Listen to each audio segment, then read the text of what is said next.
Hello friends, welcome back. दोस्तों, आज जिस फिल्म की बात होगी वो एक्शन फैंटेसी फिल्म है। दशहरे के ओकेजन पर रिलीज हुई है। फिल्म मेकर विकास बहल की फिल्म गणपत को डिस्टोपियन एक्शन फिल्म कहा जा रहा है।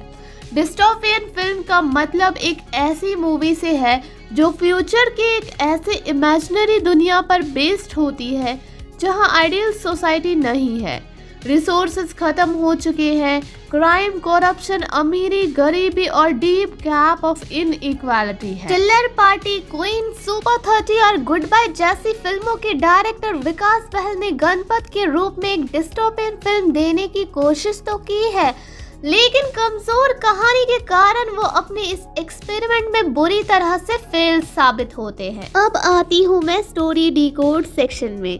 कहानी की शुरुआत होती है फ्यूचर की एक ऐसी दुनिया से जहां ऑडियंस को दलपति यानी कि अमिताभ बच्चन का वॉइस ओवर सुनाई देता है। वो एक ऐसी जंग के बारे में बताता है जिसके रिजल्ट से दुनिया का डिस्ट्रक्शन हो चुका है। मैनकाइंड का एग्जिस्टेंस खतरे में है। इस मौके का फायदा उठाकर पैसों की भूख रखने वाले पावरफुल लोग मॉडर्न टेक्नोलॉजी से इक्विप्ड एक शहर सिल्वर सिटी का बिल्डअप करते हैं। यहाँ अमीर ऐशो आराम से रहते हैं, मगर गरीबों को एक ऐसी जगह पर निकाल फेंका जाता है जहाँ वो अपनी बेसिक फैसिलिटीज के लिए भी तरस रहे हैं। ये गरीब अगर अमीरों के सिल्वर सिटी में एंट्री करेंगे तो मौत निश्चिंत है। बेसिक नीड्स को पूरा करने के चक्कर में गरीब आपस में लड़ने मरने लगते हैं। बद से बदतर हालात को काबू करने के लिए दलपति एक बॉक्सिंग रिंग बनाकर नियम बनाता है कि लड़ाइयाँ सिर्फ बॉक्सिंग रिंग में ही होंगी। मगर सिल्वर सिटी का क्रूअल और डेंजरस किंग पिन डालनी अपने राइट हैंड जॉन को उनकी बस्ती में भेजता है। वो गरीबों के वॉरियर्स को चालाकी से खत्म कर देता है। पूरी बस्ती एक बार फिर बर्बादी के कगार पर आ जाती है। अब उनके लिए उम्मीद की सिर्फ एक ही किरण है, वो है दलपति का प्रेडिक्शन, यानी कि गणपत एक दिन आएगा और सारे दुखों को दूर कर देगा। तो वही कहानी के दूसरे ट्रैक में रंगीन मिजाज और जांबाज गुड्डू यानी कि टाइगर श्रॉफ, वो सिल्वर सिटी में ऐशो आराम की जिंदगी जी रहा है। उसका काम है जॉन यानी कि ज़ैद बकरी के लिए उन फाइटरों पर बोली लगवाना जो जीत कर उन्हें मालामाल कर सके। मगर एक दिन जब जॉन अपनी गर्लफ्रेंड रोजी यानी कि इली अवरम को गुड्डू के साथ रोमांटिक होते देखता है तो वो रोजी और गुड्डू को मारने का हुक्म देता है।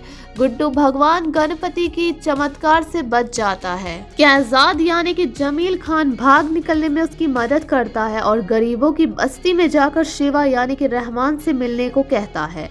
गरीबों की बस्ती में आकर गुड्डू की मुलाकात जसी यानी कि कृति सनन से होती है। कृति और शिवा दोनों जान जाते हैं कि गुड्डू ही उनका सेवियर गणपत है, जिसकी प्रेडिक्शन दलपति ने की थी। क्या गणपत इस बस्ती के अच्छे दिन वापस ला पाएगा?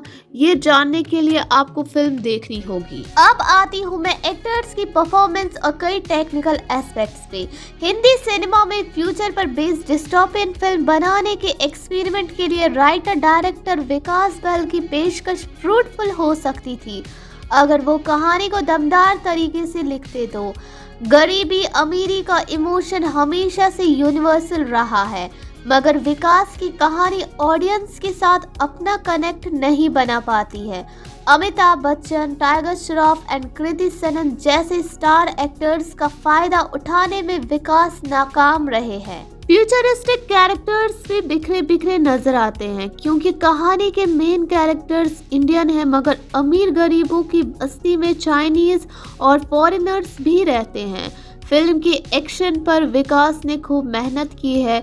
गरीब बस्ती का उजड़ा हुआ सेट हॉलीवुड फिल्मों की तरह लगता है।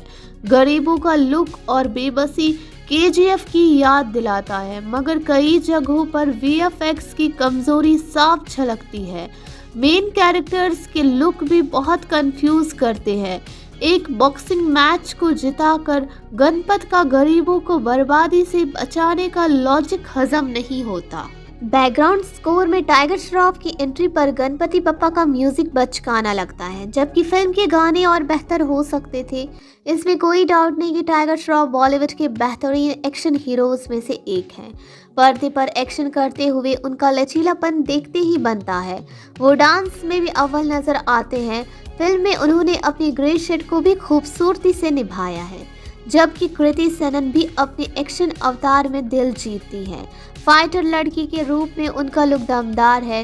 तकरीबन एक डिकेड पहले हीरोपंती और फिर हीरोपंती 2 में नजर आने वाली टाइगर और कृति की केमिस्ट्री यहाँ भी स्ट्रॉन्ग नजर आती है। बिग बी कैमियो में भी अपने लुक और स्टाइल से इम्प्रेस करते हैं। शिवा के कैरेक्टर में रहमान ने यादगार काम किया है। सपोर्टिंग कास्ट ठीक ठाक है।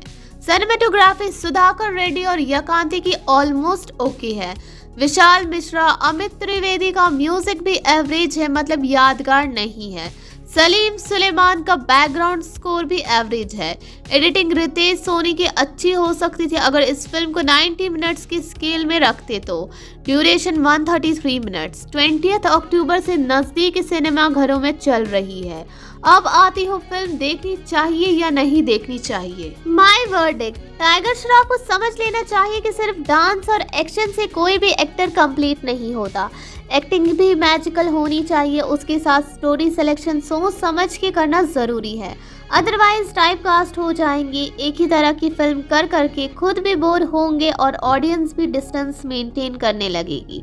फाइनली फेस्टिवल का टाइम है, अगर यूं ही कुछ करने को नहीं है तो इस फिल्म को देख सकते हैं, अदरवाइज स्किप करें और OTT पे आने का वेट कर ले। यहीं पे मैं इस वीडियो को एंड करूंगी। मिलती हूँ आपसे अगले वीडियो में, तब तक के लिए आप अपना ख्याल रखें और वीडियो अगर पसंद आया तो लाइक शेयर ज़रूर करें और चैनल को सब्सक्राइब करना ना भूलें।